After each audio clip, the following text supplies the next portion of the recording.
teman-teman juga kan banyak yang mengamalkan, banyak yang akhirnya mengalami perubahan yang drastis. Subhanallah, alhamdulillah, wa la ilaha illallah.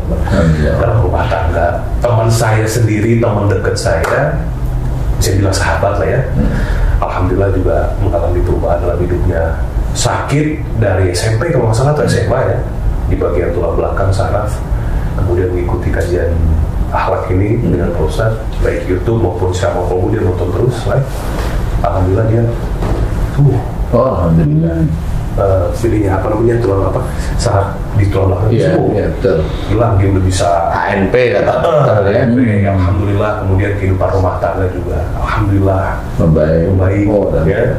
Emosionalnya pelan-pelan, karena mungkin sulit untuk langsung sekali jadi orang itu kan harus ada prosesnya. Nah, kemudian orang-orang ini kan termasuk saya, Pak Ustadz, termasuk kita semua lah yang sudah menjalankan apa yang disampaikan Pak Ustadz secara akhlak, kemudian kita akhirnya jadi mengetahui bahwa kalau misalkan saya begini tuh kesalahan saya di sini tuh orang tuh udah lebih paham. Alhamdulillahnya di situ. Kepala pusing, tiba-tiba pusing ya, padahal badan enak, kenapa ya? Oh, ada pemikiran jelek sama orang. Kemudian kita ada prasangka yang kurang bagus sama orang. Akhirnya kita sholat, kita mohon ampun, kita taubat. Setelah itu Allah mendatangkan banyak cara. Kayak saya contoh nih Pak Ustadz. Saya pernah ada pikiran jelek sama seseorang di kerjaan lah gitu ya. Kemudian waktu sama Mbak Kia? Oh bukan. Itu mah di luar kerjaan dong. Oh iya. Kan kalau ngerjain kan kerjaan juga namanya. Oh iya betul ya. Kalau itu mah jarang lah pikiran jelek. Lurus saja kalau di situ. Fokus.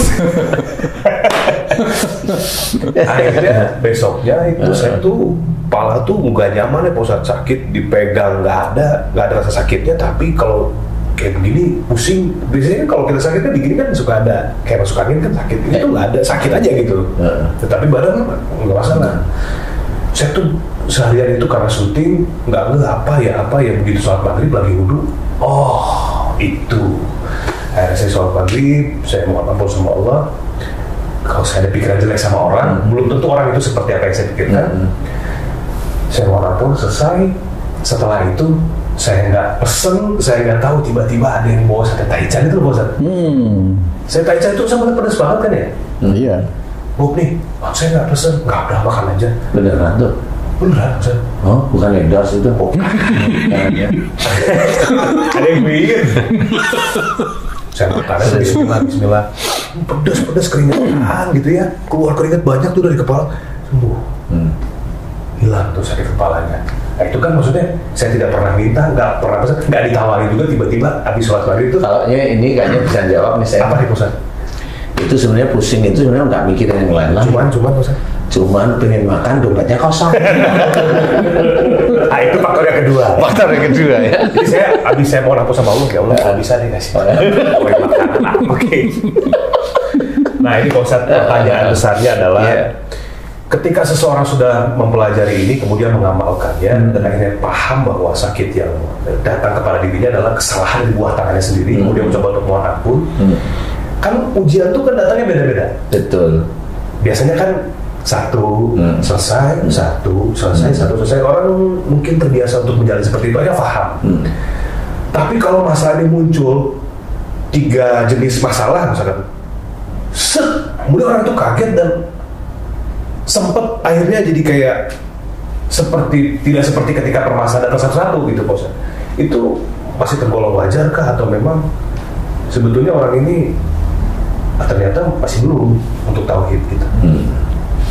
Ya sebenarnya banyak hal.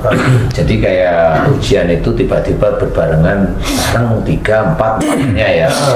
Antara orang yang tauhidnya cukup lumayan bagus sama orang yang tidak begitu bertauhid itu bisa beda walaupun ujiannya sama 4. Umpamanya 4 masalah gitu ya. Itu bisa beda, Mas. Tidak begitu bertauhid sama yang bertauhid. Iya, tetap beda penilaian di saya. Karena kalau yang bertauhid dia tetap dilihat imannya oleh Allah Ta'ala. Jadi dulunya dikasih ujian 1, 2, bareng 2, 3 dia bisa. Nah ini dikasih naikkan lagi karena kelihatannya menurut Allah ya saya itu hanya mempelajari karena pengalaman aja ya. Jadi bisa aja memang seseorang tersebut atau Mas Bobi atau siapapun itu memang dilihat oleh Allah Ta'ala imannya mulai membaik, sehingga tetap Allah akan memberikan ujian. Ujian itu gak akan selesai sampai akhir hayat seseorang, dan akan terus bertambah. Dan ya, bertambahnya atau enggak tahu ya kita ya, karena itu kan hanya Allah ya, hanya Allah. Tapi tetap ujian itu akan terus ada. Nah, yang harus kita pahami itu adalah akhlak dulu nih sebelum ujian ini. Sebenarnya saya itu memberikan pelajaran tentang akhlak Nabi. Ya, saya memberikan pelajaran tentang akhlak Nabi. Akhlak Nabi yang bagaimana hatinya digoncang dengan pada saat syiar Islam. Itulah sama pada saat kita itu digoncang dengan keadaan hati kita, bagaimana kita, kalau kita itu umatnya Nabi, apakah kita bisa mencontoh Nabi? Mencontoh, Nabi itu kan contoh. Jadi bukan kita itu mendengar Nabi itu baik, Nabi itu bisa ini, itu terus kita hanya cuma memuji Allah dengan subhanallah, boleh, nggak salah. Tetapi adalah kita mencontoh itu adalah mengingat-ingat persoalan-persoalan yang dihadapi Nabi, dan kita mencontoh. Tidak hanya cuma sholatnya aja yang kita contoh, kan gitu ya, perilaku, tapi juga perilakunya. Kenapa Nabi Muhammad itu dimunculkan atau dilahirkan di muka bumi ini? Memang kecuali untuk menyempurnakan akhlak. Jadi disinilah sebenarnya pelajaran dari akhlak itu saya mulai itu dari situ. Karena apa? Saya banyak melihat saudara-saudara kita Muslim itu saling menghujat, itu ya sedih saya sebenarnya. Saling menghujat itu sedih, merasa benar, apalagi kalau memang sudah jago-jago agamanya itu sudah dia punya ego sendiri untuk membela, untuk begini. Kalau enggak, dia punya grup sendiri untuk menjatuhkan saudaranya yang lain. Dia merasa paling benar itu. Iya, dia merasa paling benar. Nah, ini tidak menyontoh Nabi. Dari sholatnya bolehlah mencontoh, dari puasanya bolehlah mencontoh, dari pakaiannya bolehlah mencontoh. Silakan, nggak apa-apa, kan gitu, nggak ada persoalan. Tapi dari sikap-sikapnya malah ini bisa menjadikan sikap yang keluar dari jalur syariat. Iya benar. Lebih ke kemasannya. Kalau perilakunya kayaknya jarang dulu Ustaz. Iya, lebih ke kemasannya. Iya. Pakai jagung. Seperti itu. Kalau itu tidak ada persoalan, monggo-monggo aja kan gitu. Tetapi perilaku sehari-hari inilah yang kita itu kan tahu bahwa di dalam Quran diceritakan bahwa Nabi Muhammad itu adalah contoh yang baik, suatu hasanah. Jadi disinilah saya memberikan pelajaran tentang akhlak mulut, gimana caranya berkata yang baik. Zaman sekarang mulut itu banyak diganti dengan gadget atau dengan YouTube, medsos lah ya. Bagaimana berakhlak di dalam melakukan hal-hal seperti itu, kan gitu. Akhlak mata itu tidak cuma mata melihat gini, biasanya mata itu langsung berhubungan dengan ego, dengan amarah, dengan cara pikir. Akhlak telinga berhubungan dengan sama cara mikir, kita mendengar cocok apa nggak cocok. Itu kan sebenarnya cara Rasul yang sebenarnya sudah diceritakan oleh Allah Ta'ala di dalam Quran, bahwa semua yang terjadi di sekitar kita itu ujian kita sebenarnya. Nah, banyak saudara-saudara kita itu yang nggak paham, banyak sekali. Nah, akhirnya disinilah akhirnya di zaman saat ini adalah zaman, menurut saya zaman yang mulai hancur-hancuran. Orang Islam satu dengan Islam yang lain saling bergontokan, gesekan. Kenapa saya ada di tengah? Saya bukan ada di tengah, saya ada di garisnya Rasul aja. Kenapa nggak bela yang ini? Apa yang mau saya bela? Kan gitu ya, apa yang mau saya bela? Saya membela itu harus jelas. Kalau memang orangnya baik, melebihi melebihi saya, kemudian dia di dolimi, saya baru saya melihat ini. Tapi kalau orangnya biasa saja, mau dibela yang mana? Tutur katanya ya begitu-begitu aja, kan gitu. Cara berpikirnya ya begitu-begitu aja, menganalisa sesuatu ya begitu-begitu aja. Nah, apanya yang mau dibela? Itu kan saudaramu. Iya, saya jawab iya, itu saudara saya. Nah, kan harus seiman. Nanti dulu. Nah, dia merasa saudara saya enggak gitu. Kenapa seperti itu? Jangan membilangkan saudara, kemudian akhirnya membela sesuatu yang sebenarnya tidak baik dibela. Itu. Karena apa? Di Arab sendiri itu juga, di Mekah khususnya itu juga sama, yang salah ya tetap dihukum. Nggak usah yang begitu. Rasulullah juga cerita kalau anaknya sendiri itu mencuri, Rasul yang akan memotong tangannya. Itu kan sudah dijelaskan. Berarti tidak ada yang maunya anaknya Rasul itu mencuri terus Rasul dia nggak boleh anak saya, kan nggak seperti itu. Udah sama muslim darah daging lagi. Nah, aja, iya kan? Tetap aja. Nah, disitulah kekuatan iman Rasulullah itu diuji dengan munculnya hadis tersebut. Jadi kita itu harus bisa berpikir. Nah, kasus seperti Mas Bobi, nah ini kembali lagi. Seseorang yang beriman, dia mendapatkan ujian 4, namanya detik itu langsung 4 atau iya. Atau dengan orang yang dia tidak beriman, tidak begitu beriman, dia mendapatkan kasus 4 atau 3, itu sama nggak? Belum tentu gitu. Kalau mamanya Mas Bobi, sebenarnya yang bisa dilihat itu salah satu ayatnya sudah dijelaskan.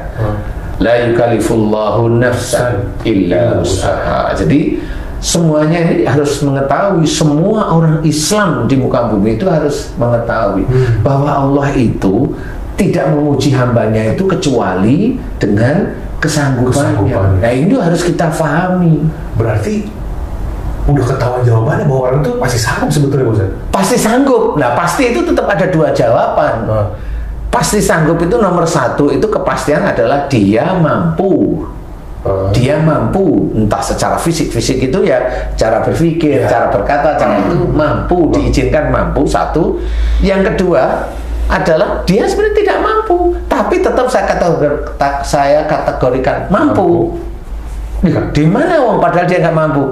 Mampu, dia masih punya Allah. Menyerahkan kepada Allah. Serahkanlah sama Allah. Lagi, kan? Itu tetap saya katakan itu mampu, karena malah itulah yang paling bagus. Jadi tidak mencari-cari pikir, tidak mencari-cari merasa dia itu bisa berpikir ini terus bisa, akhirnya ujian itu memang selesai cara dia mikirnya. Tetapi nanti dia biasanya lupa, itu kan selesai karena saya kan begini. Nah, ya lupa itu ada ujub, ada riak di situ. Jadi disinilah harus kita pahami, semuanya akan diberikan oleh Allah Ta'ala. Nah, kalau kita memangnya dari sejak awal serahkan pada Allah Ta'ala, kan beda. Diuji itu ujiannya kan beda begini, Mas. Ujian itu kan nggak seperti orang yang lapar. Ujian itu kan beda, bukan seperti orang yang lapar. Maksud saya adalah Mas Bobi yang lapar. Walaupun lapar itu tetap ujiannya Mas Bobi. Itu beda dengan ujian yang kelihatan agak berat di pikiran. Kalau lapar itu kan nggak berat di pikiran, berat perut ya, betul. Makan kalau kalau kita itu di depan itu ada warung dikit atau camilan atau snack aja selesai. Bener, kan gitu ya. Tapi kalau berat itu yang masalah difikirkan itu kan beda, Mas. Kita harus memikirkan, kita harus punya waktu untuk memikirkan masalah itu. Jangan sampai masalah yang kita pikirkan jalan keluarnya itu ada di luar garis Allah seperti itu. Nah, yang berat itu di situ sebenarnya. Karena kemampuan keilmuannya Mas Bobi atau siapapun itu diuji di situ. Mampu tidak gitu. Nah, itulah kelihatan beratnya. Tetapi lebih mudah lagi adalah serahkan pada Allah Ta'ala. Karena sebenarnya yang paling istilahnya begini, kalau orang itu mau pamer istri atau pamer suami, boleh pamer muka, boleh pamer harta, boleh pamer keluarga, silakan. Tapi yang kita harus menjadikan gambaran tentang iman kita punya Allah yang nggak perlu kita pamer-pamerkan. Kan gitu, Mas. Maksudnya lebih baik ujian ini sejak awal serahkanlah sama Allah Ta'ala. Sama seperti yang sebagusnya orang menikah itu dilihat agamanya. Analoginya seperti itu. Serahkan aja sama Allah, ya Allah, aku ada masalah gini, aku mohon kepadamu mudahkan. Nah, gitu aja, mudahkan. Karena dengan mudahkan itu kan ada faktor menunda mikir biar nggak terlalu berat, kan begitu. Siapa tahu nanti malah dipikirin beneran jengkel, Mas, pecah pembuluh darah. Lah itu kan repot, Mas Bobi. Itu kan orang-orang nggak pernah paham.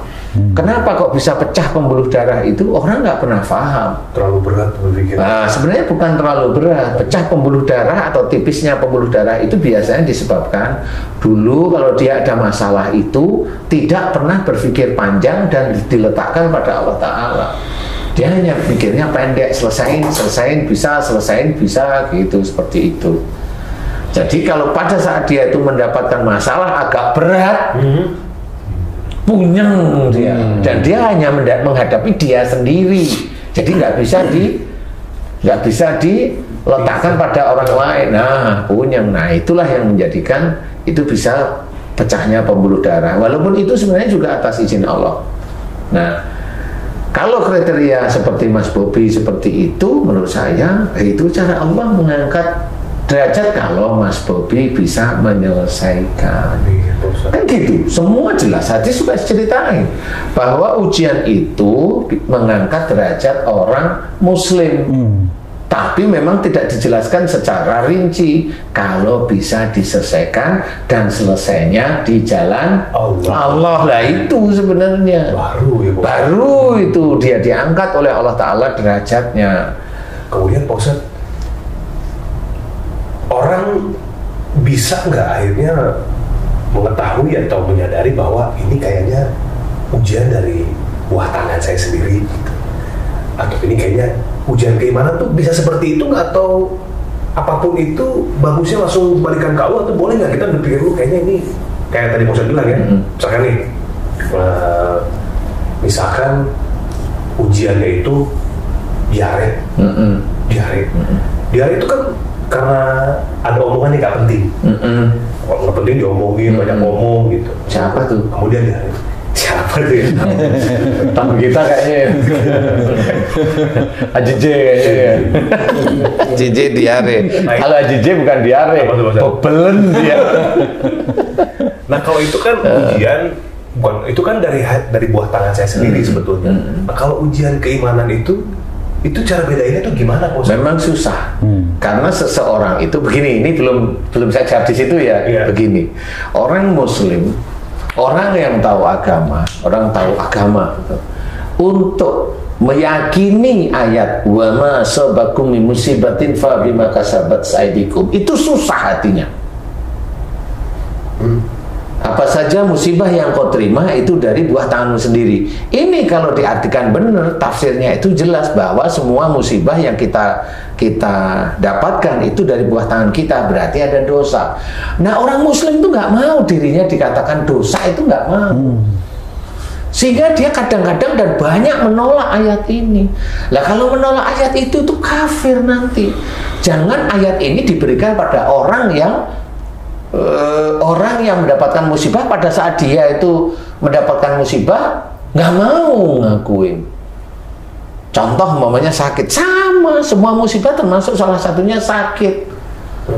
Nanti hadisnya ada cerita bahwa begini cerita dalam hadis itu kan ceritakan bahwa sakit itu menggugurkan dosa. Iya, tapi ngerti nggak artinya yang itu, gitu loh. Yang menggugurkan dosa itu maksudnya yang mana? Bisa nggak salah satu orang yang dia agamanya benar-benar baik, perilakunya baik, syariatnya yang dia kerjakan juga jelas, sakit, meriang umpamanya. Meriang aja nggak usah namanya tinggi-tinggi lah. Kemudian ada di sini pencopet, pencoleng, nggak sholat, dia sakit meriang. Mana yang digugurkan dosa? Mana coba? Kan harus begitu, jadi percobaan. Jadi kita itu, Islam itu sebenarnya real. Kita coba, pasti yang ngomong, oh yang menggugurkan dosa kayak, lah terus yang pencopet, enggak karena dosanya. Lah apa bedanya pencopet dengan yang orang yang hebat? Sama-sama meriang. Karena sama-sama meriang. Karena yang bikin meriang nggak ngomong dengan yang melihat, nggak ngomong sama yang melihat bahwa yang meriang ini, khususnya yang agamanya ini, memang dia digugurkan dosanya. Karena apa? Dia tahu dia kesalahannya, dia evaluasi setiap hari, sehingga dosa pada saat dia muda sampai dia itu menikah ini, dia mohon ampun terus ngerti. Nah, kalau pencopet enggak, pencopet itu dibikin meriang sama Allah Ta'ala agar dia itu nggak nyopet lagi, kan nggak ngerti. Saya juga mengira-ngira. Kenapa? Karena kita jangan sampai kita itu salah dalam memahami. Kita ulama bukan, ustadz bukan, kemudian saudara Nabi bukan, sahabat Nabi bukan, Nabi apa lagi? Kalau kita sakit, kenapa nggak mau mengakuin bahwa Allah sudah menulis di dalam Quran tersebut? Oh ya berarti ini dari salah saya. Kenapa nggak mau ngakuin? Iya itu saya pernah tuh dengar Pak Ustadz selewat tentang kajian ayat yang Asy-Syu'ara 30 bahwa sobakum musibatin bagi maka sahabat aidikum ini lebih kepada ini. Kita sebagai manusia jaga kebersihan. Kalau kita buang sampah sembarangan nanti musibahnya kita juga di arah-arah apa sih fisik ya lebih ke itu. Kalau kita nanti nggak begini, tapi bukan kembali ke lah sekarang itu gitu. Sekarang itu namanya sekarang kita tanya ghibah itu emang secara fisik apa nanti dapatnya? Suuzon itu secara fisik dapatnya apa? Emang tahu? Banyak orang tahu, Mas. Kan belum pernah diteliti itu. Iya. Sama saudara-saudara kita yang pintar-pintar itu loh. Diteliti nggak itu? Atau hanya beliau itu hanya memberikan ilmunya aja? Nah itu kan ilmu itu kan harus diteliti. Nah kalau saya kan meneliti, kenapa Allah itu menceritakan ayat ini ya? Saya kan meneliti sejak dulu. Bukan saya sok pintar, enggak. Saya tergelitik sebenarnya. Ya tergelitik dari mana? Kali ya, saya juga nggak ngerti. Kali aja saya juga diizinkan oleh Allah Ta'ala meneliti daripada miliaran orang Islam yang saya juga nggak tahu. Itu maksudnya. Jadi tergelitik akhirnya, orang yang suuzon ini nanti larinya ke pusing. Awalnya itu dulu. Pusing itu bagaimana? Lama-lama kan, orang berpikir awal tuh biasanya di sini nih. Kemudian kok pusingnya sebelah sini? Apa ya kalau di sini ya? Kalau pusing sebelah sini apa ya? Kan orang nggak mau meneliti. Coba kita lihat para ustadz itu yang meneliti nggak beliau? Coba pusing aja dulu, teliti nggak? Yang sebelah kanan pusing itu kenapa? Yang sebelah kiri pusing kenapa? Kan gitu. Kenapa wudhu itu disuruh sebelah kanan dulu? Ya karena Nabi ngajarin kenapa? Nah, bukan doktrin, enggak. Memang yang kanan itulah yang baik. Nah kalau pusing kanan, berarti dia mikir sesuatu yang baik. Loh kenapa mikir baik pusing? Karena dia mikir baik tapi jengkel. Loh kan nggak lihat dia jengkelnya. Berarti seseorang mengerjakan sesuatu yang baik, tapi dia juga mengerjakan sesuatu yang buruk pada saat itu. Dua-duanya dicatat oleh Allah Ta'ala. Jadi melihat dari kanan tuh begitu Pak Ustadz? Insya Allah seperti itu. Iya kanan, iya. Pakai tangan kanan. Iya kalau nonjok tangan kiri dulu.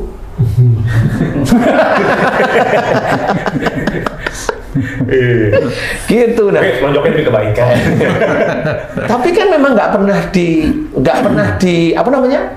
pernah diteliti ya. Coba lah teman-teman para ustadz yang memang hebat, yang dia tuh di YouTube ngomong ini itu, cobalah teliti. Saya nggak marah kok.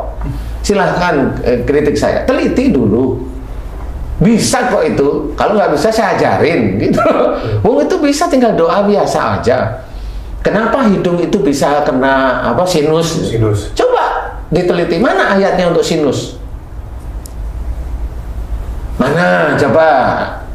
Loh itu kan bahasa Eropa, bahasa sana. Iya, namanya apa? Sinus itu ada nanah di sini, ada bau di sini. Coba cari tuh, ada nggak di dalam Quran? Kita itu Quran itu petunjuk sebenarnya ada di situ, cuma kita aja yang nggak ngerti. Coba kalau telinga budak dari mana? Ada setan budak masuk. Ini ngapain setan budak masuk ke telinga? Kan begitu caranya. Kalau nggak bisa ngomong, ada setan gagu dimarah-marahin mulu. Setan stroke nanti lagi itu. Nanti ada setan keminter, ada nanti. Ada setan senengannya menghujat, ada. Setan yang merasa dirinya hebat tentang agama, ada juga nanti lama-lama. Karena memang itu ada setan. Kalau dia sudah nggak bisa mengganggu orang untuk berbuat baik, apa Ari? Lupa Pak Ustaz. Setan yang suka mengganggu ya. Jadi intinya adalah sebenarnya orang itu kayak umpamanya saya meneliti bukan ngarang.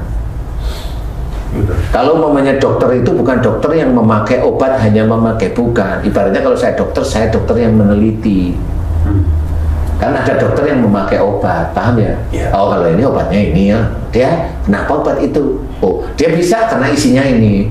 Coba kalau obat itu nggak perlu ada indikasi, apa namanya itu? Ingredientnya itu, bingung juga kenapa pakai ini mamanya kan bingung juga dia. Apa ya? Karena apa? Karena dia nggak meneliti kandungannya, karena dia nggak meneliti. Akhirnya ngomong, dokter yang nggak meneliti ngomong, dukun itu, kan gitu. Maksudnya ya Ustadz yang ngomong-ngomong dukun itu ya karena dia nggak meneliti. Langsung tembak ke situ, apalagi dia punya jamaah. Lah pada saat dia bilang begitu, dia sadar nggak bahwa dia itu sebenarnya mengajak jamaahnya itu menjadi satu gerbong, dan besok di akhirat menjadi gerbongnya dia. Kemana gerbongnya? Dilihat aja. Kemana kira-kira? Emang ke surga? Lihat aja. Karena saya meneliti, bukan asal cuap, bukan, saya meneliti. Kenapa mulut bisa sariawan? Coba yang lain, coba ringan aja lah. Karena suka ngomongin cerewet gitu. Mas Bobi belum jadi ustadz udah bisa ngomong kan gitu. Lo kan gitu lah. Mas Bobi belum jadi ustadz udah bisa ngomong karena suka ngomongnya cerewet dan pedes. Sariawan dia pasti. Nah, berarti dari Pak Ustadz melihat itu kemudian ditarik lihat sifatnya lagi. Nah, disatuin, dan itulah perilaku Rasulullah itu tidak ada omongan kasar, omongan pedes itu tidak ada. Lah kita manusia Muslim itu ngomongnya begitu, di YouTube ngomong begitu, emang enak itu? Ya enak, besok nanti kamu akan di neraka kalau saya bikinnya gitu. Kamu kan nggak ngerti sifatnya Rasul, kamu asal cuap aja di YouTube di ini, lah. Gak bisa. Kita seorang Muslim itu punya rakib, punya atid. Dia akan mencatat setiap detiknya. Emang kalau dia itu hafal Quran, atid nggak mau nyatet gitu? Wah, emangnya atid emaknya dia? Kan gitu. Apa nih pemahaman Al-Quran digunakan buat apa? Lah ya, pemahaman Al-Quran digunakan untuk apa? Untuk jatuhin saudaranya apa? Gimana? Lah itulah mereka yang di dalam otak. Kalau otaknya begitu, kenapa dia itu hafal kok? Wala tajassasu. Apa ini artinya? Wala yaktabadukum ba'du. Apa ini artinya? Artiin. Coba. Dia ngerti. Nah kenapa? Karena dia keselimur sama setan itu tadi. Setan lagi. Iya kan gitu. Setan itu di mana-mana, bukan karena dia itu ahli baca Quran, dia hafal ini tuh setannya nggak ada. Mana? Dia kan ngarang sendiri kalau yang seperti itu. Kalau saya nggak berani, makanya saya berusaha untuk ngomong tuh lembut. Berusaha nih setengah mati. Saya mamanya diinin sama dia nih. Saya tetap ngomongnya nggak kasar sama mereka. Kenapa? Itu kan saudara saya, disuruh sama Allah Ta'ala. Benar, Loh, kenapa saya harus ngomong kasar sama dia? Loh, tapi omongannya Ustadz di YouTube itu, lah saya kan ngasih tahu. Kalau apa yang saya omongkan itu saya teliti. Nah kalau dia neliti enggak pasti. Kalau nggak neliti lah ngapain ngomong kan gitu. Sama seperti Mas Bobi neliti tentang sesuatu. Kalau enggak kan diskusi. Ini saya neliti tentang ini Ustadz. Oh ya saya juga neliti. Wow begini analisa Ustadz begini. Ya salah kan gitu boleh ya apa-apa. Salah. Oh analisa yang begini salah nih. Menurut saya menurut syariat salah. Menurut syariat terusnya coba dilihat bisa nggak syariat itu dilihat Mas. Nggak taunya Mas Bobi salah ngertiin. Oh ya nggak bisa yang begini Mas gitu. Oke Ustadz salah. Oke terus saya tanya sekali aja. Neliti kagak? Mas Bobi jawab apa? Belum. Lah kok bisa ngomong salah? Kan lucu gitu loh. Lah kalau Mas Bobi tanya gantian, Ustadz udah neliti belum? Lah kan saya nggak neliti, saya kan sudah buktiin malahan. Iya. Udah bukan neliti lagi. Sudah bukan neliti lagi. Pembuktian. Sudah bukan hipotesa. Iya. Hukum sudah menjadi. Loh kan ngerti. Gimana itu coba? Kalau sudah hukum itu kan harusnya gitu benar bertanya. Hukum yang sudah bisa dirasakan. Hukum yang bisa dirasakan. Iya seperti itu kan beda cara menilainya. Iya toh Mas? Benar Pak. Dengan yang tadi Mas Bobi tanyakan itu, nah itu yang tadi yang mana saya lupa. Saya lupa. Karena saya tadi sakit perut. Ya. Sakit perut apa yang mana tadi? Ya yang sakit tadi kan perut kalau misalkan ya cara mengetahui bahwa ini. Oh iya ingat saya ingat. Itu buah tangan sendiri atau ujian. Gini caranya. Ya ini sudahlah kalau itu sakit itu memang jelas buah tangan. Karena jelas kenapa salah satu yang dikuatkan tentang siksa di dunia itu yaitu sakit. Siksa di dunia untuk manusia itu sakit. Jelas diceritakan dalam As-Sajdah 21 itu. Wala nutiqannahum minal adabil adna dunnal adabil akbar. Belakangnya sih jelas la'allahum yarji'un. Nah, disinilah diceritakan bahwa Allah akan memberikan kepada mereka siksa kecil di dunia. Siksa kecil di dunia ini apa? Sakit itu. Sakit sebelum siksa besar di akhirat. Lah, nanti ada yang ngomong, oh ini ayat ini bukan untuk orang Muslim, gitu. Pasti ada yang ngomong begitu kok. Lah, wong Quran itu dipergunakan untuk semua manusia. Lah, kok ayat ini bukan untuk Muslim, itu kata siapa? Benar nggak sih? Benar. Quran itu untuk siapa? Nggak cuma manusia, jin aja juga disuruh beribadah kepada Allah Ta'ala. Lah kan begitu Mas. Jadi apa? Mau kemana ini? Mau menang-menangan? Gak usah menang-menangan gitu. Nah, pada saat seorang itu dibilang itu musibah, orang Muslim rata-rata nggak mau. Yang nggak sadar ini loh, dia nggak mau. Karena saya nggak banyak dosa, nggak banyak dosa. Hari ini enggak, saya nggak nempelin orang. Iya hari ini. Kemarin saya nggak tahu. Emang kamu nggak ngomong kasar sama istrimu? Nggak tahu. Emang kamu nggak ngomong kasar sama tanggamu? Emang kamu omongannya nggak kasar sama orang yang beda pendapat sama kamu? Itu nggak ngerti deh. Saya kan benar gundulmu kan gitu. Kebenaran itu milik Allah. Jangan ngomong masa benar. Benar itu yang jelas itu satu. Momennya ditanyain. Ini kalau dia itu tanya, sholat duhur berapa rakaat? Dia tanya sama orang itu 3. Nah itu boleh. 4. Salah kamu, itu boleh. Kalau udah jelas. Sudah jelas kan gitu, itu benar. Ya, lah kan udah benar, itu sudah hukum itu. Gitu. Tapi kalau menafsirkan sesuatu yang itu masih rancu atau kita keilmuannya belum sampai, ya kita harus diem karena nggak ngerti. Jangan nggak ngerti merasa ngerti, akhirnya malah dia membuat dosa jariah.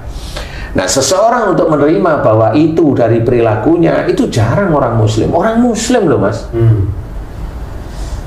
Karena ayat ini itu dirontokkan dengan hadis yang kalau sakit itu menggugurkan dosa. Padahal itu harus diperhatikan juga.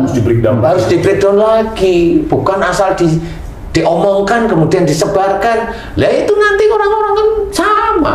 Orang yang pencopet, orang yang nggak pernah sholat, orang yang ngawur hobinya itu, kemudian dia sakitnya sama, gimana coba? Gugurin dosa. Nah, gugurin dosa juga gimana? Nah, kalau udah gugurin dosa berarti, nah kalau memang boleh sih ngomong gugurin dosa. Nah, kenapa kamu nggak ngakuin dosa kalau kamu itu merasa dalam hadis itu menggugurkan dosa? Kenapa sejak awal kamu nggak mau?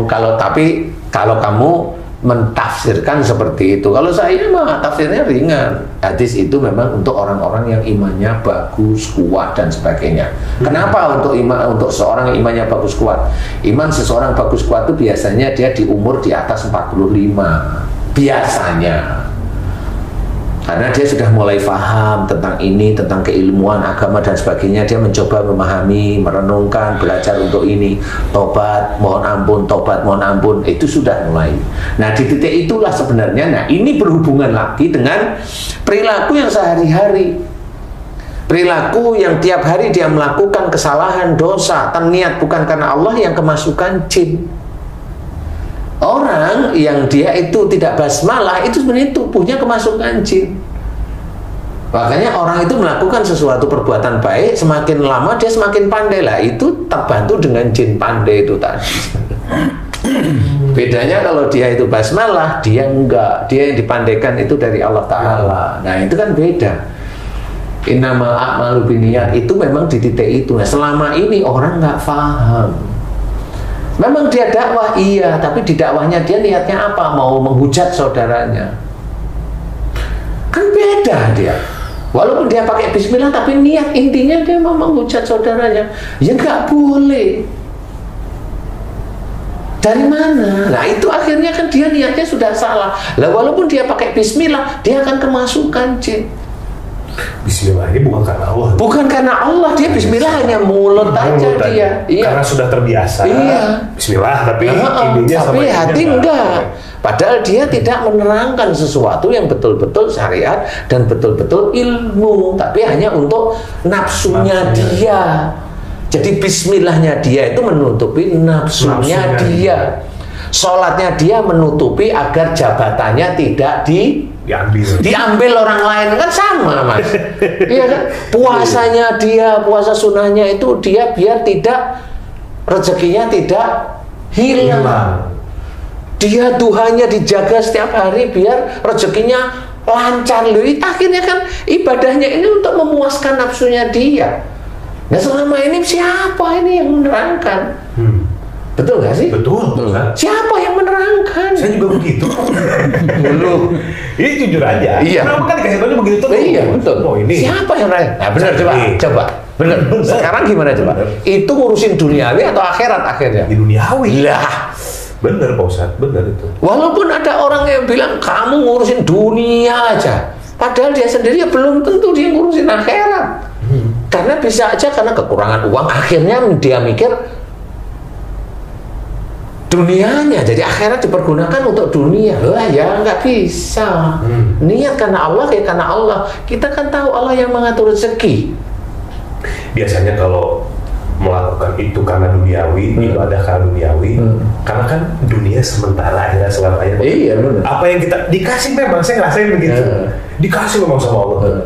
Tapi sementara juga. Karena kan memang buat dunia. Pinter ini. Iya benar. Saya ngalamin itu. Iya, makanya di situ orang itu jarang paham dan nggak mau. Orang itu mau, kalau orang Jawa itu getih itu betul-betul berani, benar itu nggak. Jarang orang Muslim seperti itu. Kecuali orang nafsu itu kan apa-apa aku mati nggak apa-apa, itu kan nafsu. Itu tuh. Aku orang Muslim mati nggak apa-apa. Saya juga nggak mau yang begitu. Saya harus punya aturan main. Konyol. Kan begitu loh. Mati itu untuk apa kamu? Kamu itu ibadah belum selesai kok maunya mati. Kan biar syahid loh. Syahid itu bukan seperti itu. Syahid itu punya dasar dalil yang kuat untuk menjadi syahid. Serba terselubung ya Ustadz ya? Iya, ngelakuin segala sesuatu terus bener-bener hati-hati. Iya memang harus hati-hati lah, itu kan sifatnya Allah, kehati-hatian itu. Ya, saya pernah ngalamin di posisi itu, dapat materi, cuma nggak tahu kemana itu Ustadz. Tahu nggak? Ke tempat saya. Itu tuh kayak, saya mikir mungkin begini, setelah kesini-sini, akhirnya saya, alhamdulillah ada sedulur-sedulur, saya menemukan jawabannya bersama guru saya Ustadz Danu itu. Saya sempat nanya waktu sama istri, ngobrol lah. Waktu itu secara karir memang saya lagi berada di saya katakan di puncak Ustadz. Karir di puncak, kerjaan memang wah alhamdulillah. Ini jalan, sinetron jalan, offer, semuanya itu sesuai dengan apa yang saya niatkan. Ketika memang saya sholat tuh untuk supaya Allah melancarkan. Iya emang begitu. Rata-rata begitu. Iya. Saya baca saya zikir, ya Ustadz ya. Kemudian saya sedekah. Sedekah itu saya benar-benar nggak lihat sedekah supaya lancar. Tapi ada di balik sedekah itu kan. Ada, memang benar.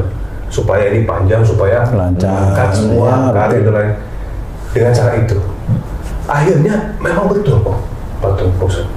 Benar-benar Allah tuh kasih tuh selama 3 tahunan lah ya, itu saya bikin apa diterima, jadi bikin ini. Nah, mulai di 2017 juga apa yang saya dapatkan itu selesai. Jadi kayak apa ya? Mau ini kejual, Pak Ustadz. Mobil kejual. Rumah hampir kan gitu. Padahal di saat yang bersamaan saya masih ada kontrak dengan salah satu iklan. Saya masih tur, uangnya masih jalan. Tapi uang itu tuh nggak tahu, karena nafsu aja sih. Punya ini, beli ini, tanpa ada pertimbangan, tanpa saya tahu manfaatnya, beli gitu loh Ustaz. Karena mungkin ya nafsu duniawi tadi. Makanya saya diskusi sama istri. Kita simpel gini aja lihatnya, dunia sementara, akhirat selama-lamanya. Kalau kita berpikir untuk dunia, ya sementara. Begitu pula ketika di dunia kan gitu. Berarti caranya nggak ada cara lain. Berarti kalau begitu adalah ya kerjain yang wajib sama yang sunnahnya. Nah itu sudah tidak ada jalan. Karena kalau kita sudah kan buat ini hilang itu. entah mungkin hartanya yang terlihat atau kebahagiaan atau hatinya atau perilakunya jadi aneh gitu Pak Ustaz. Berarti sesuatu yang mengenakkan itu bisa menjadi ujian juga. Kira-kira Pak Ustaz. Kan tadi Mas Bobi gitu. Kan ujian. Semua kehidupan dunia ini ujian. Itu bukan yang enggak enak aja gitu. Enggak lah, yang bilang enggak enak itu ujian kan hanya orang. Itu coba tanya ayam itu enak apa enggak enak ujian enggak? Dia jawab ujian kok. Ya. Ayam kan nggak ngerti maksudnya enak nggak enak itu nggak ngerti maksudnya. Jadi tetap aja kalau manusia itu yang bisa bilang enak dan tidak enak itu hanya manusia. Manusia itu hanya nikmat itu pasti banyak lupa. Nah. Kalau yang tidak enak itu banyak ingat. Ingat bahwa ini nggak enak sehingga dia sujud pada Allah Ta'ala bagi yang muslim, meminta-minta ke ustadz, meminta-minta ke kiai, minta amalan biar rezekinya lancar, minta amalan biar bukan amalan sebenarnya, amalan bukan bacaan, amalan itu perilaku itu. Lah si kiai atau si ustadz itu tidak pernah melihat buntut orang yang minta dia amalan itu orangnya kayak apa. Itu dia betul. Saya kan nggak pernah, coba tanyain itu. Iya betul. Para ustadz atau kiai yang sering memberikan, tanyain. Lah Allah itu kan menyusun kalau dia itu kayak Mas Bobi. Kalau dia itu orang biasa kemudian di puncak, habis. Orang itu ini si ustadz atau kiainya itu nggak pernah tahu belakangnya itu apa. Bener. Yakin nih amalan itu bisa? Nggak bisa loh. Allah kok mau diatur sama dia? Gitu loh. Nggak seperti itu. Allah itu punya para malaikat yang mau memberikan atau mau menghilangkan rezekinya. Itu Allah punya semuanya di situ. Mau dia itu rezeki dihilangkan lewat apa? Lewat sakit di rumah sakit dan sebagainya. Bisa Allah lewat seperti itu. Nah itu ujian. Nah orang itu tidak melihat nih si ustadz nih tidak melihat belakang dia dulu yang dia kerjain itu apa. Lihat pas lagi upnya tukang. Iya. Dan lupa nih banyak para ustadz yang lupa dia dikerjain sama orang yang minta amalan tadi. Maksudnya dikerjain maksudnya? Biar nyenengin nafsunya dia toh. Gimana coba? Sama seperti umpamanya pejabat meminta si ustadz datang, ustadznya munduk-munduk, pejabatnya mah teng gini aja. Kenapa teng? Nah, pejabatnya merasa yang bayar ustadznya. Iya benar. Doain saya biar saya itu bisa jadi bupati, doain saya biar jadi wali kota. Iya begitu itu. Saya nggak mau yang begitu. Kenapa? Enggak. Dia harus memahami tataran dari Allah Ta'ala. Ustadz itu bukan hanya kasih amplop terus diem seneng. Loh dakwah itu nggak cuma masalah amplop. Dakwah itu ya semua yang undang kita pun harus kita dakwahi. Jujur Pak Ustadz. Iya harus jujur. Gitu. Nah inilah yang akhirnya orang nggak tahu nih si ustadz ini minta amal kasih. Padahal hanya untuk nyenengin nafsunya duniawi loh. Itu kan nafsu dunia nih pengen seneng. Ini ustadz tahu nggak dia? Tahu. Sebenarnya tahu, tapi dia kan biar dibilang dia itu ustadz top, ya akhirnya ngasih lah amalan. Tuh anak saya jadi anggota sekarang. Itu kan dulu saya kasih ini. Kan begitu. Kan begitu rata-rata. Bener Ustaz. Kan begitu. Iya kan? Nah, kalau saya nih, yang saya cerita tadi masalah sedekah dan lain sebagainya, orang yang artinya yang mengajarkan saya itu mengalami hal yang sama dengan saya juga. Sama. Jadi akhirnya saya sama istri itu sama-sama melihat, oh ya, berarti memang tidak ada lagi memang benar-benar menjalankan sesuatu itu harus karena Allah. Iya, karena kita Allah. perbaiki sunnahnya, belajar pelan-pelan ya gitu Pak Ustadz. Kayak tahajudnya, duhanya, benar-benar karena Allah, mohon ampun aja. Dengan cara itu Lillahi ta'ala, ya mudah-mudahan Allah memudahkan. Iya amin, nah, itu yang benar. Karena kita mencoba berjalan di relnya Allah. Benar, yang ngasih rezeki itu Allah, bukan kita itu nyuruh Allah sebenarnya. Iya. Kalau kita itu sedekah niatnya karena pingin kaya, itu kan nyuruh Allah sebenarnya. Ya Allah, saya udah baca Waqiah 30 kali. Masa sih nggak dapet lah? Ya kan? Satu BMW doang sih. Itu memang begitu Pak Ustadz. Saya tuh begitu. Lah, kalau saya kan beda. Kalau amalan ya nggak bisa seperti itu. Nah, akhirnya orang itu tidak mau mengakui bahwa dia itu salah. Iya. Itu dari musibah, itu dari dia, nggak mau mengakui. Sebenarnya paling ringan sebenarnya. Nah, dari tadi loh Mas, ini yang musibah dari salah atau ini ujian, dia nggak ngerti. Karena apa? Karena pemahaman tentang ayat-ayat Quran dan hadis Nabi itu memang nggak pas, nggak ngerti. Karena nggak ngerti, jadi mana ujian, mana musibah, dia nggak ngerti. Taunya itu ujian, ya. Musibah itu ujian, ya. Saya jawab. Karena musibah itu bagian dari ujian. Kalau begini bisa nggak Pak Ustaz? Ketika seseorang sudah melihat segala sesuatu yang terjadi kepada dirinya, itu disebabkan oleh buah tangannya sendiri. Kemudian dia mencoba untuk mohon ampun, bertaubat kepada Allah terus, maka nanti lama-kelamaan ujian yang datang ini bisa jadi ujian keimanan untuk iya benar. Jadi ada pembeda, iya. Tahapan gitu ya. Ada tahapan. Ini dulu, baru kesini. Iya. Iya jelas itu ujian jelas. Mamanya dulu itu dia tuh hobinya gibah aja. Ya dia pada saat dia itu melakukan suatu nggak mau gibah, nggak mau ngomong kasar, nggak mau dia setelah bertaubat itu tenang santai, ada orang ngomong dia nggak komen. Kemudian habis itu dia sariawan. Lah ya itu dijawab oleh Allah Taala. Dia sariawan juga diem dan sebagainya, nggak komen, nggak ngeluh, nggak ini, dia senyum. Oh iya ya, sariawan tuh bibir yang asal ngomong, asal cuap dengan kata-kata yang pedes, menyilet-nyilet sehingga ini rusak.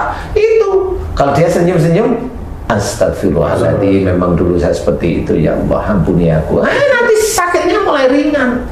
Nah itulah cara Allah menguji, itu ujian. Ujian keimanan di situ. Keimanannya di situ karena begini. Nah ini yang tadi ada berhubungan tentang orang yang hartanya dihabiskan oleh Allah Ta'ala, kemudian dia minta ke ustadz tertentu, minta agar dia kaya, agar rezekinya datang terus. Ustadznya nggak ngerti di belakangnya apa, nggak tahu di belakang kurang ajar mulu dia. Jadi nggak ngerti, dikira orang-orang yang datang semuanya itu imannya sudah hebat-hebat. Ya nggak seperti itu. Nah disinilah orang harus membedakan. Allah menunjukkan bahwa yang dulu dia kerjakan sebelum bertobat beneran, sebelum belajar, dulu itu dia omongannya ya kasar, ya ini, ya itu kan bertahun-tahun. Nah di titik inilah sakit ini yang menggugurkan dosa. Alhamdulillah. No, itu kuncinya. Jadi harus dilihat dulu. Bener. Saya jadi kebayang nih. Siapa tahu yang lagi nonton ini ada yang suka begitu, ngasih amalan nih. Coba dipikir kalau misalkan orang yang datang itu ternyata bisnis narkoba. Kemudian datang ke Ustadz dikasih amalan terus kaya kan? Ya bahaya gitu. Ini maksudnya. Oh, kong kali kong namanya. Iya itu. Nah, jadinya kong kali kong. Karena dia mendukung orang untuk berbuat yang nggak bagus. Enggak. Ya, maksudnya itu bener sih Mas. Ya, saya sempurnakan dikit aja sedikit. Boleh. Kalau dia bisnis narkoba, kemudian dia kan nggak tahu nih ustadznya ini bisnis narkoba nih. Kemudian bisnisnya jadi kan gitu. Berarti amalnya hebat ya. Hebat ya. Amalan. Berarti Allah itu bisa dikazalin dengan yang seperti itu. Iya ya. Itu gimana tuh Bosan? Nggak tahu saya nggak pernah begitu-begituan. Gimana? Tapi kan gini, maksudnya ada aja kan yang Allah izinkan untuk seperti itu kan Bosan? Ya nyuri ada, bilang tapi bismillah kan gitu. Nyuri bilang bismillah. Nyuri bilang bismillah. Iya kayak gitu kan nyuri. Mau patung. Udah itu pakai sholat lagi kan. Iya. Nyuri atau kerjaan di kontraktor nyuri. Udah kong kali kong sama teman-temannya. Nah, wah ini bisa diambil nih ya. Udah bismillah mudah-mudahan dapat rezeki kita. Habis itu yuk kita sholat berjamaah. Gimana coba? Ya mirip-mirip lah itu ya. Lah bukan mirip, gila itu kalau saya bilang. Gila nggak sadar itu. Lah jelas dia itu nyuri. Ya nyuri nih. Ini yang ini bisa kita ambil ini. Itu kan nyuri itu dan. Wah, kita berdoa bismillah mudah-mudahan Allah mengabulkan. Itu kan gila namanya. Udah gitu, udah duhur, yuk kita sholat berjamaah. Loh itu gimana coba? Mendurhakai Allah. Jadi nyatu semua ya Ustaz ya? Lah iya. Satu dalam. Dan itu banyak kasus yang seperti itu Mas. Nah disinilah harus kita sadari adalah pemahaman dulu. Ayat per ayat itu dipahami. Kayak tadi, dan aku memberikan siksa kecil di dunia sebelum siksa besar di akhirat. Belakang ayat tersebut agar mereka kembali ke jalan yang benar. Ini kan sudah dijelaskan, berarti orang yang disiksa oleh Allah Ta'ala di dunia itu adalah orang yang sakit. Siapapun orangnya, mau Islam kayak, mau non-Muslim kayak, itu sakit itu sebenarnya Allah memberikan di titik itu. Sebelum dia nanti di akhirat, berarti orang sakit itu nanti menurut ayat Allah ini pasti masuk neraka. Itu harus difikirkan.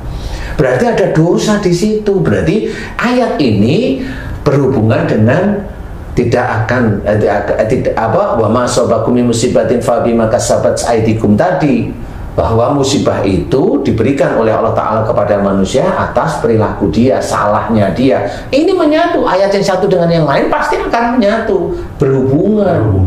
Pasti. Makanya di belakang tadi la'allahum yarji'un, agar mereka kembali ke jalan Allah. Nah, kembali ke jalan Allah itu yang mana? Kembali ke jalan Allah itu yaitu kembali pada atiullaha wa rasul, taat kepada Allah dan Rasul. Taat pada Allah dan Rasul yang mana? Kembali pada Quran dan Sunnah. Lu kan jelas.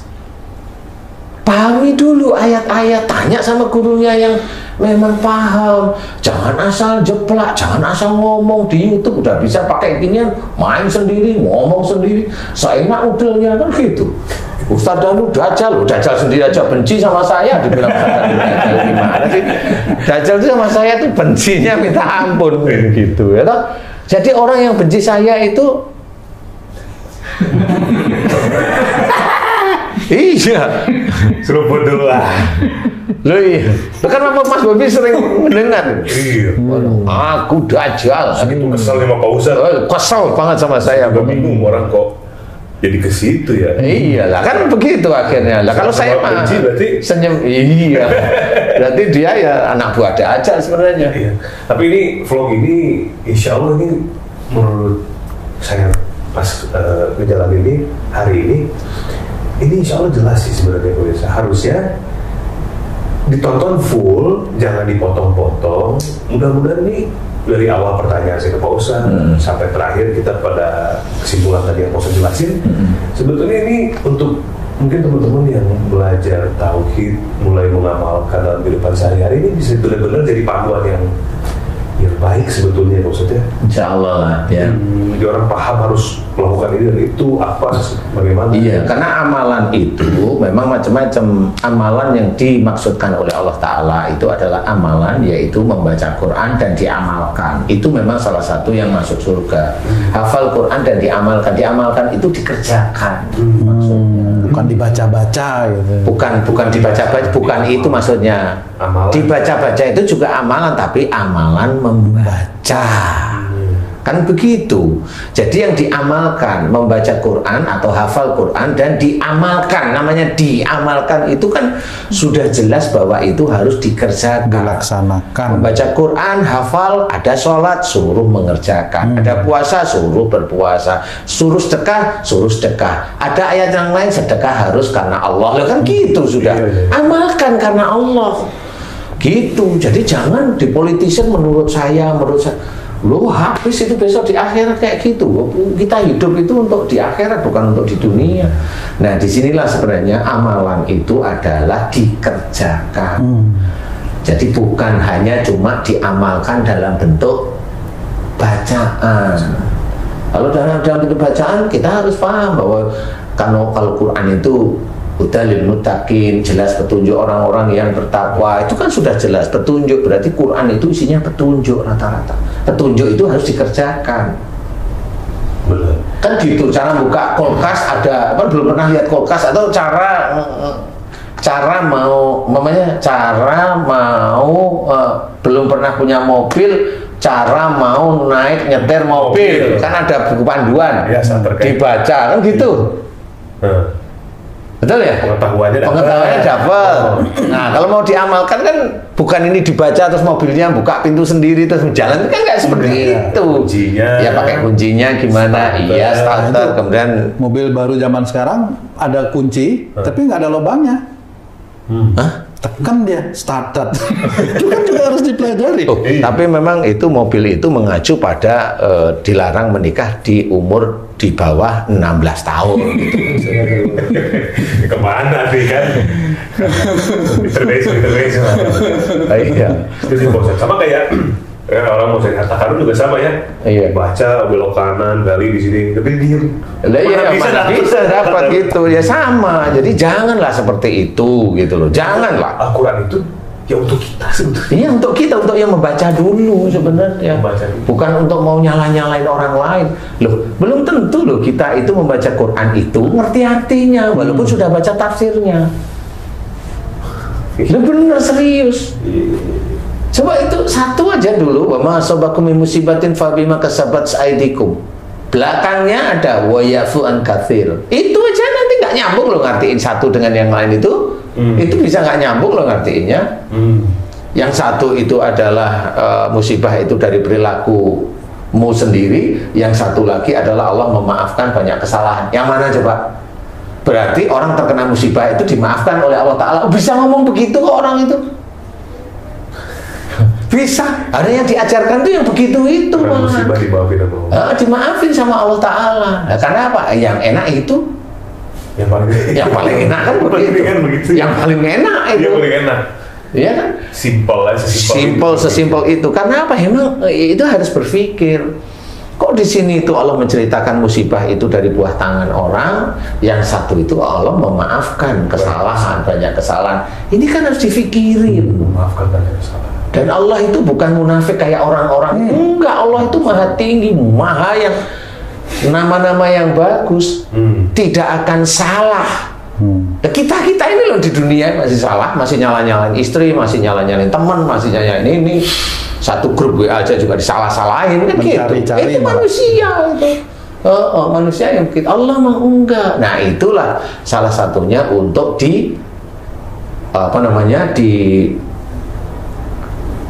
ditafsirkan istilahnya.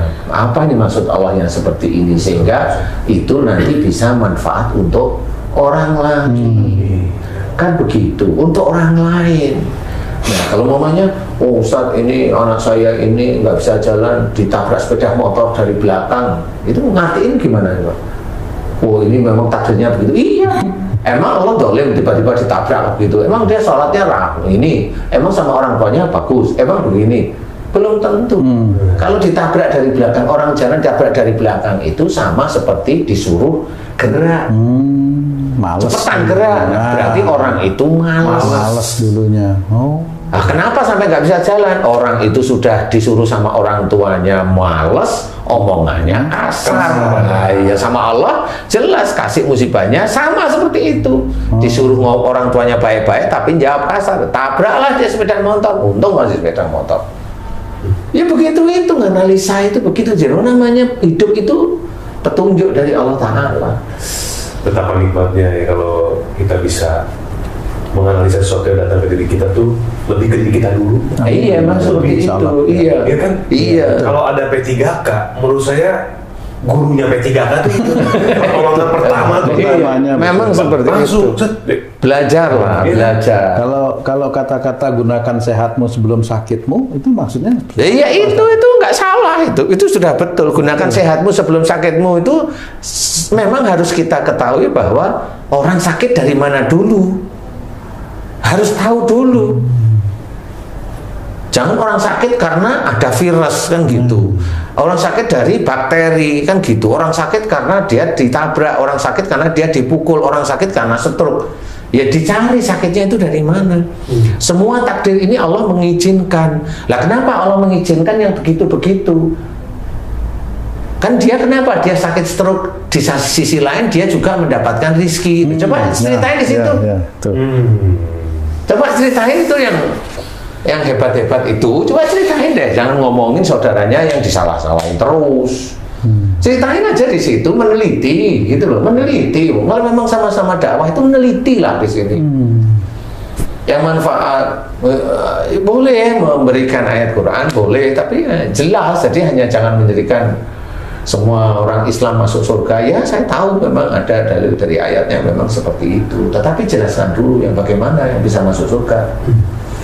Di dalam ayat yang lain diceritakan orang yang dia bertobat atas kemusyrikannya, pada saat nyawanya sudah di tenggorokannya tidak diterima oleh Allah. Karena harus dipikirin ayat itu disambungin dengan orang Islam, semua orang Islam masuk surga. Pikirlah di situ. Kan harus begitu cara mikirnya itu. Puzzle itu kan begitu.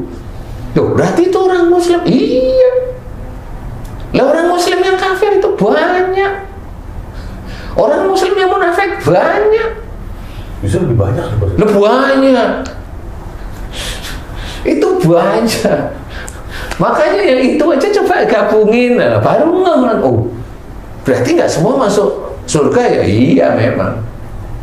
Nah itu Allah jelas tobatnya nggak diterima. Mau cerita apa? Mau cerita apa sekarang? Kan harus jelas di situ. Jangan ayat 1 diceritain udah merasa benar, padahal ayat yang lain itu mengintai sebenarnya. Nah kalau dia nggak menceritakan, ya salah lagi dia. Ayat yang lain itu mengintai sebenarnya. Jadi ayat-ayat yang dikira wah enak nih kayaknya nih, pingin gitu ya. Oh semua muslim di surga, udah ini aja diajuan. Gitu. Ya nggak apa-apa sih sebenarnya, tapi ayat yang lain dipakai. Harusnya gitu. Nah, kalau orang muslim ya ayat 1 atau 2 ayat atau banyak ayat tidak dipakai ya ngerti sendiri lah. Iya benar. Allah yang menceritakan, itu. Kadang kan ada nih salah satu tokoh publik ternama ya Pak Ustadz. Yang bikin saya sedih itu adalah kenapa dia ngomong begitu di ruang publik gitu. Bahasanya begini, bahasanya apa perlu saya sebutin lah ya. Cuma dia bilang begini, saya itu dari keluarga yang agama saya tuh, saya tidak mendapatkan pendidikan agama dari orang tua. Ya itu kalaupun akhirnya saya masuk neraka, ya saya bisa apa lagi, saya bisa demo. Padahal di usia itu pasti dia sudah banyak berpikir, dia pintar, dia cerdas, dia punya banyak masa. Ketika dia ngomong begitu kan akhirnya membuat penonton itu kan, iya, emang kalau udah masuk neraka kita bisa apa sih gitu Bosan. Ya karena memang semua orang itu membawa. Dajjal itu kan masuk kemana saja. Emang Dajjal masuk hanya orang-orang yang non muslim? Malah enggak loh. Malah yang muslim. Malah yang muslim. Harus dingertiin itu. Kenapa dari muslim? Yang muslim aja begitu bisa jadi pengikut untuk yang lain. Lah iya kan? Tugas Dajjal itu apa coba? Membelokkan keimanan. Lah iya. Mengkafirkan orang. Nah itu tuh. Lah kan gitu. Bahaya. Tugasnya gitu. Loh berarti siapa yang diincar Dajjal? Nah, orang-orang muslim. Ya orang muslim. Yang punya kapasitas yang besar dibanding umat muslim yang lain. Iya. Nah, dia membawa gerbongnya masing-masing. Ya itu dia bawa. Saya sih tetap dakwah aja dengan santai. Kenapa? Harus berpikir. Orang Islam itu harus berpikir. Logika, karena dalilnya jelas, pikirlah logika. Itu harus. Jadi sebenarnya jelas. Makanya tadi orang Islam masuk surga semuanya dengan ayatnya ini. Oke. Yang Siti ada ayat di mana seseorang itu kalau dia nyawanya sudah di tenggorokan, dia tobat karena kemusyrikannya, Allah tidak terima. Nah itu gimana nih? Ayat ini gabung. Nah itu kan jadi kalimat nanti. Jadi kalimat yang kita nggak asal ngomong.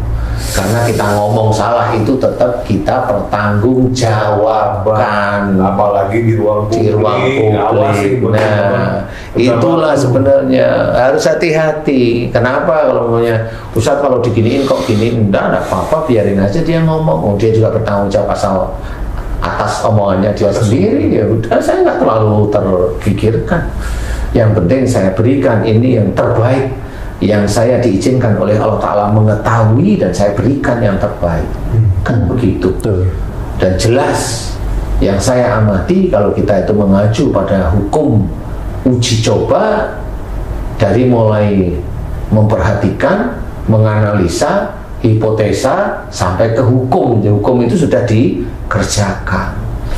Makanya di sini harus benar-benar paham. Dan Allah itu juga tidak sama seperti apa yang dipikirkan kita. Walaupun walaupun ada yang menceritakan bahwa Allah itu apa yang seperti yang kita pikirkan, dan kita enggak harus seperti itu. Iya. Kalau kita memang mau berbuat baik, ya berbuat baiklah. Tapi kalau mau berbuat jahat, ya Allah nggak sama. Allah kan begitu. Jangan kamu itu bela-belain, kamu berbuat baik, ya memang bisa saya. Kamu balik lagi yang segala nikmat datang dari Allah itu ketika kita berpikir baik, maka kenikmatan itu sama dengan yang Allah berikan. Iya. Ketika mungkin buruk, bukan. Nah itu level derajat keimanannya ya kurang. Seorang yang dia itu imannya bagus di hadapan Allah Ta'ala, ketakwaannya bagus, dia mendapat nikmat, tahu itu ujian. Dan dia mendapatkan ujian, tahu itu ujian, dan dihadapi semua dengan lapang dada. Jadi nggak akan pilah-pilah, tahu dia diberi rezeki banyak, ini ujian saya, kan seperti itu. kan nggak kemana-mana, ngomongnya juga nggak kemana-mana, kan gitu. Kalau ngomongnya bukan berarti saya diberi banyak itu karena apa, sedekah saya karena amalan ini, enggak, salah. Wa ma asabaka min hasanatin fa min Allah, itu sudah dijelaskan dalam Quran. Dan pastikan nikmat yang engkau terima itu dari sisi Allah. Jadi kita nggak boleh mengingkari. Jadi jangan merasa nikmat yang kita terima karena kerja keras saya. Itu kafir raya. Iya, kafir raya. Menuhankan diri sendiri, menuhankan otaknya. Oh itu saya bangun ini dulu, saya ini lu ngapain? Lu nggak usah, biasa. Tapi orang kan nggak kuat, nggak ngomong begitu itu nggak kuat. Anak saya pandai karena saya menyekolahkan di sini. Istri saya itu solehah karena dulu saya begini-begini nyuruh istri saya. Enggak usah seperti itu. Nah itu namanya mau menonjolkan diri. Orang Indonesia, orang Cina, orang Afrika, orang Arab pun sama namanya menonjolkan diri ya seperti itu. Kalau orang yang senantiasa tawadu ya enggak, biasa. Iya, menghadapi sesuatu biasa. Tapi dari ceritanya Mas Bobi tadi, mohon maaf Pak Ustadz, itu yang ada orang yang mengatakan gitu tadi ya Mas Bobi ya. Itu bisa jadi juga merupakan petunjuk buat kita loh. Supaya kita tidak seperti orang itu. Bener. Akhirnya itu kan menjadi manfaat buat kita. Ini saya senang. Menjadi manfaat buat kita. Kira-kira betul gitu Mas Ustadz. Enggak, saya senang yang begini. Saya senang. Senang memang betul. Apa namanya, smart gitu loh. Iya kan, jadi bermanfaat buat kita. Dia nggak manfaat ya salah dia sendiri. Dia nggak mau belajar. Kira-kira gitu kan? Iya betul. Mudah-mudahan bisa Amin. Bisa mengerjakan ini yang kadang-kadang memang berat. Nah ini saya juga senang juga. Makanya dari tadi yang saya senang, ini juga senang juga. Maksudnya menunjukkan bahwa kita sendiri itu sebenarnya bisa komen, belum tentu kita bisa mengerjakan. Nah saya senangnya karena jujur masalahnya. Jadi senang semua saya. Ya. Jujur ya, bisa jujur. Ya ini mudah-mudahan di ruang publik itu di YouTube tuh banyak obrolan-obrolan seperti ini yang membuat kita tuh berpikir bahwa apa yang kita ucapkan kadang-kadang tuh tidak semudah itu. Yang paling ringan itu inilah, momennya di ruang publik itu ada bahasa, kalau dia seneng atau agak jengkel, ada huruf pertamanya A, belakangnya G, titik-titik, depannya B, belakangnya T. Pokoknya yang begitu-begitu. Janganlah, saya hanya menghimbau janganlah, apalagi orang-orang yang seiman dengan saya, dengan kita, nggak usah lah seperti itu. Atau biar kelihatan mentereng, ya tetap saya bilang janganlah. Itu nanti di akhirat nggak ada mentereng namanya, nggak ada. Ayolah biasa saja, ya semuanya. Dan juga jangan merasa diri kita itu hebat, pintar, sekolahnya di luar negeri, enggak usah, biasa aja. Yang diaplikasikan besok itu nggak ditanyain sama Allah Ta'ala itu sekolahnya di mana, gurunya mana, itu enggak mesti.